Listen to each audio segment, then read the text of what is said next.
That cold hallway had seen him as a son. As a student, and now as a doctor, but never all three at once.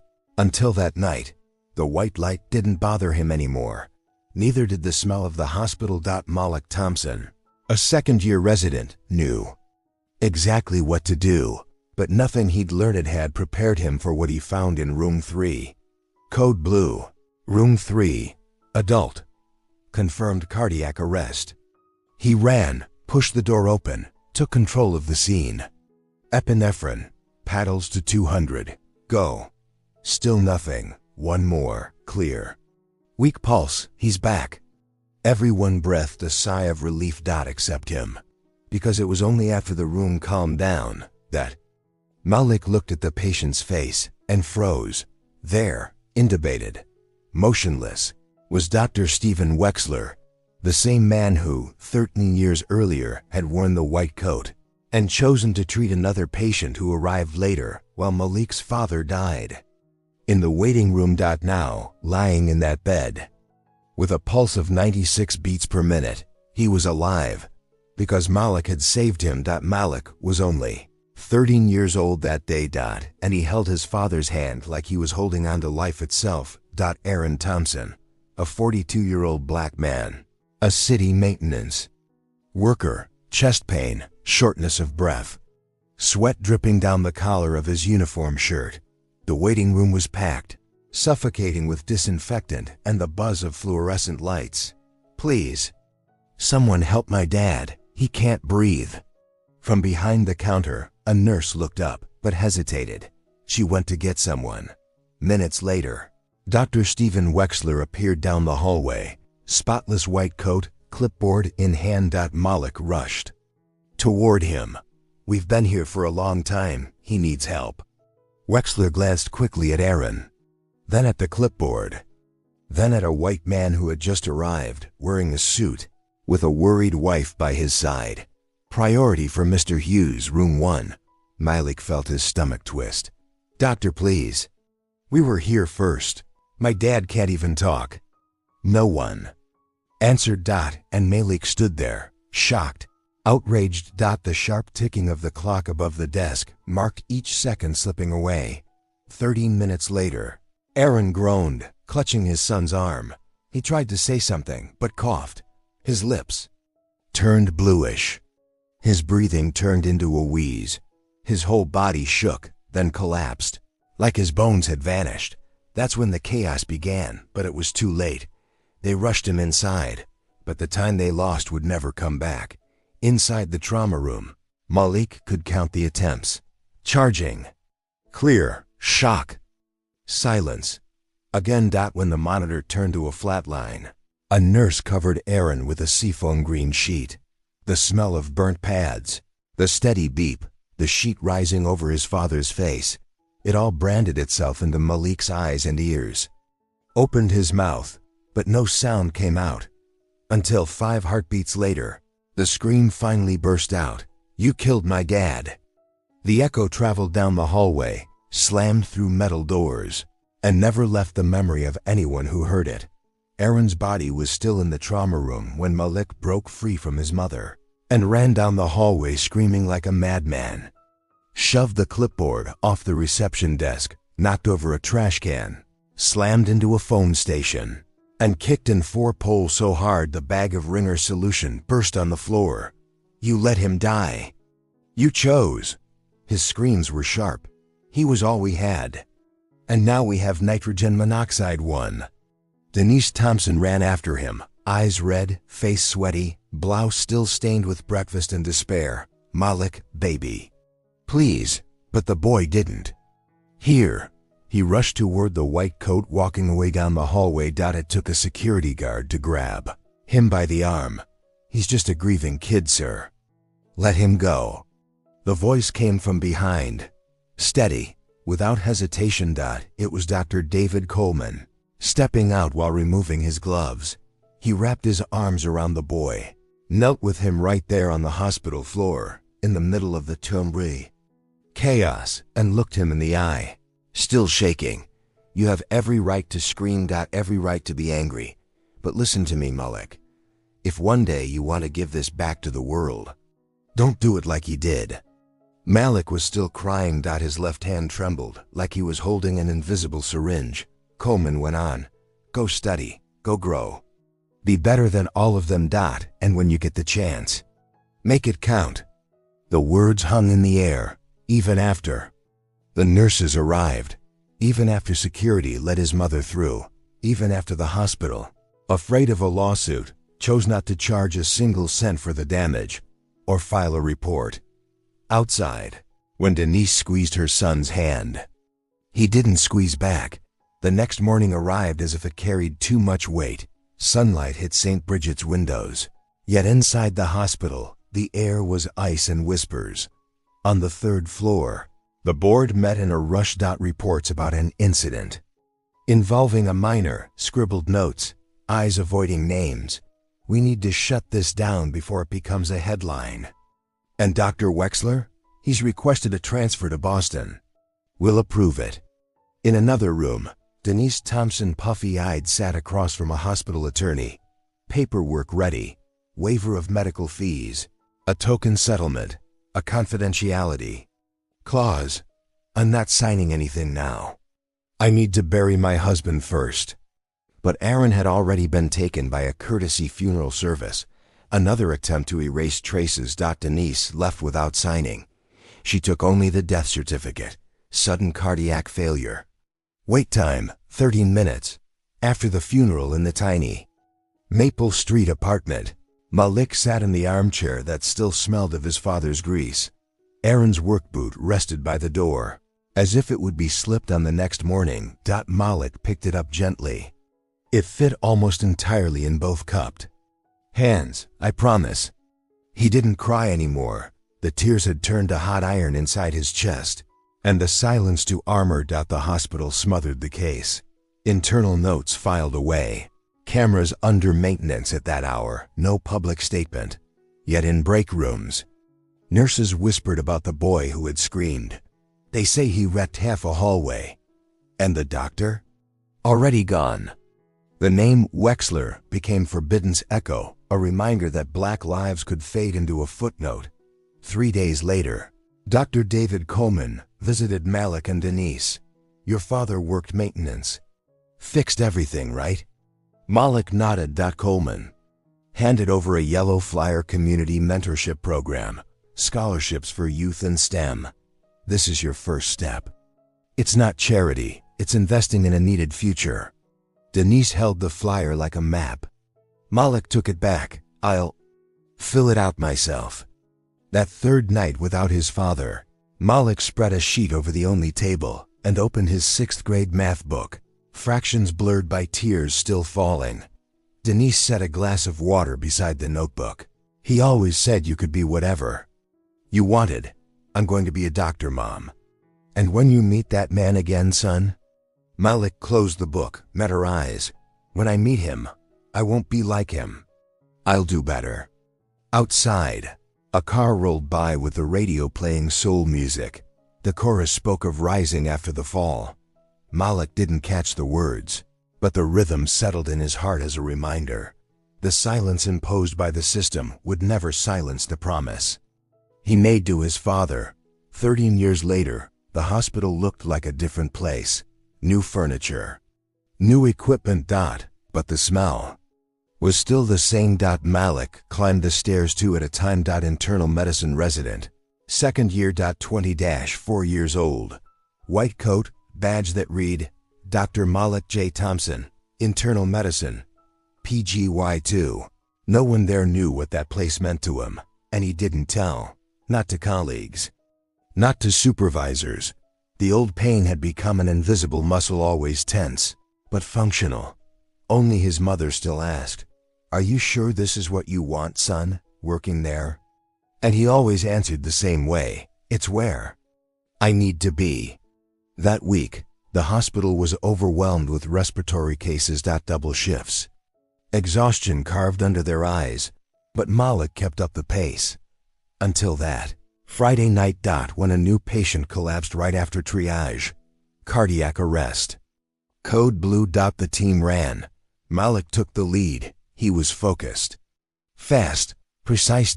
He saved the man's life. And only afterward. Once the patient was stable, did he look at the chart. Full name, Dr. Stephen Arthur Wexler, age, 5'6". Condition, sudden respiratory collapse. Malik froze.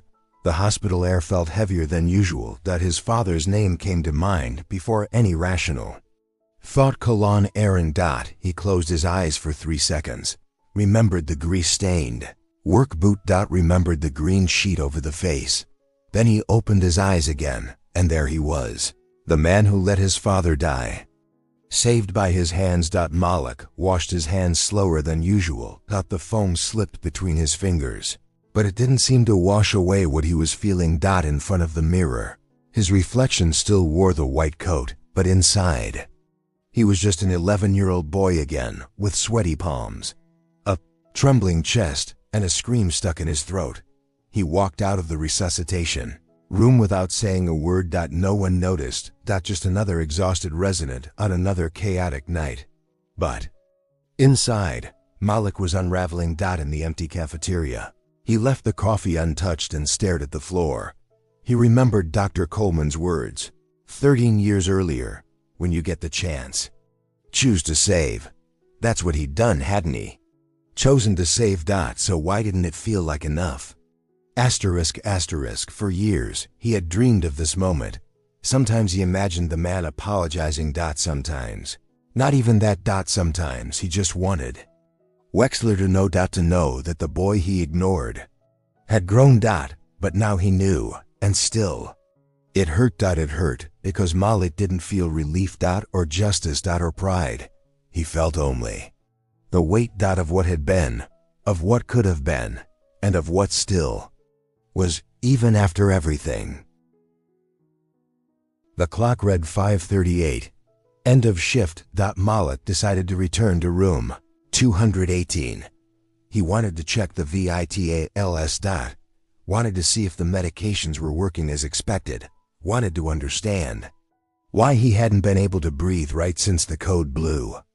Hallway felt like it was breathing softer, as if the whole hospital knew what was about to happen. Malik pushed open the door to the room. Dr. Stephen Wexler was awake. Pale face, oxygen still hooked to his nose, eyes fixed on the ceiling. His chest rising slowly under the blanket.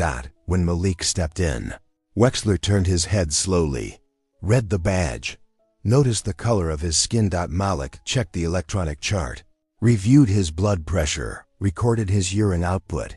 His movements were exact, practiced, but his heart was pounding in his chest. Wexler cleared his throat, trying to recover a hint of the composure the oxygen tube had stolen from him. Doctor, would it be possible to have someone else take over my case? Someone more experienced? Maybe Dr. Reynolds. He knows me. We're more... He didn't finish the sentence. His voice was low, almost polite, but it didn't need to be loud to be clear. Malik took a deep breath, set the tablet down on the side table and stepped closer until the bed rail pressed lightly against his white coat. Then he spoke, steady, calm. 13 years ago, in this same wing, you looked at a black boy begging for help for his father and walked right past him. It took Wexler 2 seconds to connect the memory to the reality. His blue eyes widened, like he was watching an old photograph come to life. Malik continued, voice low but firm. My father's name was Aaron Thompson. We'd been in the waiting room for a long time, and he waited another 13 minutes after I begged you for help. During that time, you chose to treat a white executive who came in later with a stiff neck. He inhaled slowly. His hand on the rail trembled. I watched my father die while he waited for someone to recognize his right to live, and you didn't. Silence. Today, when you came in hanging between life and death, I was there, and I did exactly what you couldn't do for my father. I saw a human being. Wexler turned his gaze to the window, but there was no sunrise yet, only his own fragile reflection in the glass. The veins in his neck pulsed under the catheter dressing. He knew, remembered. He just never expected to look into the eyes of the consequence. He tried to speak, but his voice failed. I didn't. The sentence died before it could find an excuse. Malik gripped the rail. The metal creaked. Part of him wanted to walk away right then. And there another part remembered the yellow flyer Dr. Coleman gave him, and the promise whispered over his father's work boot. I'm not here for forgiveness, Dr. Wexler. I'm here because your life is worth the same as my father's was. Wexler looked up, eyes glassy. The words came out in almost a whisper. Then why did you save me? Malik exhaled, feeling both pain and pride weigh equally in the balance. Because if I had done the opposite, you'd never learn, and I would have become exactly what destroyed my childhood. He paused, then asked, Do you still want me to find another doctor to take over your care, Dr. Wexler? Neither of them said another word, but for the first time, Wexler held Malik's gaze and found no ground to hide beneath it. The door closed slowly behind Malik. The heart monitor showed 96 beats per minute, the same number of hours Malik had spent over the past 2 months mentoring young black students. The room fell silent, the kind of silence that doesn't come from the absence of sound, but from the weight that fills it. Dr. Wexler didn't move. He didn't ask for another doctor. He didn't say thank you again. He just lay there, motionless, as if he'd been hit by a shock stronger than the defibrillator.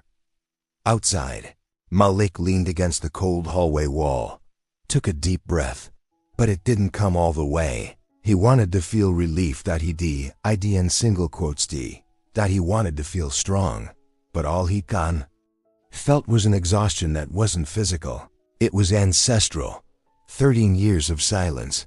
13 years waiting for the chance to say what he said, and now that he had, the emptiness felt even bigger. In the break room, a newly arrived nurse offered him coffee. He declined, picked up his phone, typed something, deleted it, tried again, then wrote only, I just faced the man who made me an orphan, and I saved him. He didn't send it, but he didn't delete it either. On the screen, the reflection of his own face stared back with an expression he hadn't seen in a long time. It wasn't anger, it wasn't sadness, it was something in between. A question. Now. What? Wexler didn't sleep that night. His eyes stayed open, fixed on the ceiling, even with the lights off. With each beep of the monitor, an old memory knocked on the door of his consciousness, a door he had kept locked tight for years. Yes, he remembered. The boy crying, the body being covered with a sheet, the nurse's voice trying to justify the unjustifiable. The doctor followed protocol. Protocol. That was the word he had used for years to protect his own name. But now it felt weak. Insufficient. Defenseless in the face of that young doctor's gaze. The one he had left orphaned. Around 6 in the morning, he asked the nurses for a notepad. His hand still trembled slightly, but he began to write, sentence by sentence, not as someone seeking forgiveness, but as someone finally acknowledging his own moral failure. Hours later, the letter was finished. Signed. Dated. Delivered to the hospital's medical ethics department. The handwritten title, simple and direct, to the one I owe more than a thank you. He didn't know if Malik would read it, didn't know if he would accept it, but for the first time in a long while, Dr. Stephen Wexler felt like he wasn't fighting to protect his name. He was trying, too late, perhaps, to salvage what was left of himself. On the next shift, Lauren Price, head nurse of the clinical ward, walked into the cafeteria with a look still marked by an emotion she couldn't name. She had witnessed the conversation between Malik and Wexler from the doorway. Slightly ajar, she hadn't heard everything, but she saw the way Malik stood still, the way Wexler trembled when he recognized him, and the thick silence that filled the room right after. Lauren didn't say a word to anyone. But that night at home, she opened the Notes app on her phone and wrote, Today, a black doctor saved the life of the man who let his father die 13 years ago. Not out of obligation, but by choice. The kind of choice that builds the world I want to live in. No names, no titles. No hospital mention. She posted it on Twitter at 2:27 a.m. and went to sleep. When she woke up, the post had nearly 40,000 likes. Medical students, activists, nurses from other states. People who had never set foot in a hospital. All were commenting, "This isn't just about medicine. It's about humanity. He had the chance to take revenge. And he chose to heal. Malik, even without knowing your name. You've become a role model." The hashtag choose to heal started appearing in celebrity stories. Podcasters discussed the post and episodes about racial ethics and quiet reparation. Anonymous medical accounts began sharing similar stories. Malik saw the post. And even without saying a word, he knew the world was listening. The following week, the leadership of St. Bridget Medical Center called a press conference. They mentioned no names, but spoke of a remarkable episode of medical integrity.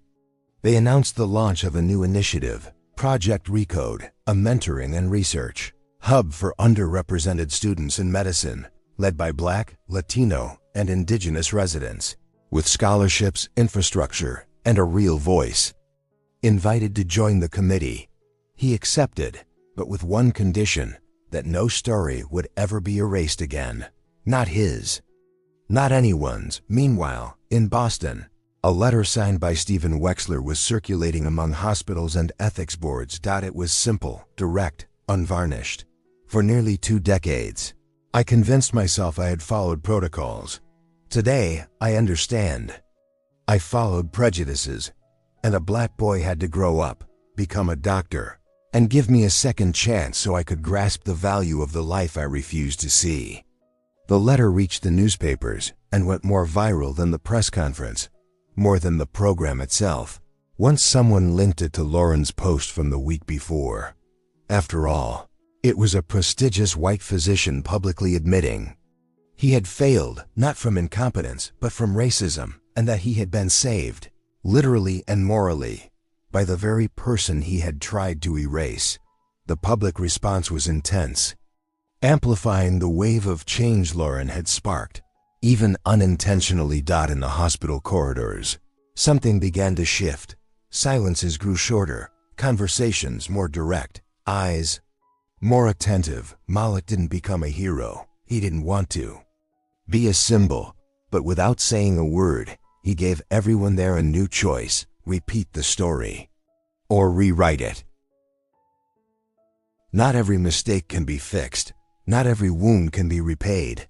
Sometimes the justice we dream of never comes. An apology isn't enough. And yet, some people choose not to hand the world the pain they were given. People like Malik. He could have folded his arms, let the clock run. Done to Wexler what was done to his father. Kalan ignored. But he chose to heal. With the same hands that, years ago, begged for help, only to be left in mid-air. Malik didn't save Wexler out of kindness or out of heroism. He saved him because he understood the world doesn't change when we take revenge. It changes when we break the cycle, when someone has the courage to say, "It ends here." This story isn't just about one doctor. It isn't just about racism. It's about what we do when no one is watching, when the system still fails, when everything around us invites hatred, and we answer with conscience, even if we're never standing over a code blue. We face choices every day that can save someone from a different kind of ending. How did Malik's story make you feel? Have you lived something similar? Have you ever faced a silence that hurt more than words? Or had the chance to heal where others might choose to harm? Tell us who the Malik is in your life, that person who could have stayed silent but spoke up, who could have walked away but stayed. Share this story with them. Together, we're stronger. And subscribe to the channel so you don't miss our stories, the ones the world almost never tells. Every silence bikinis one more step toward change.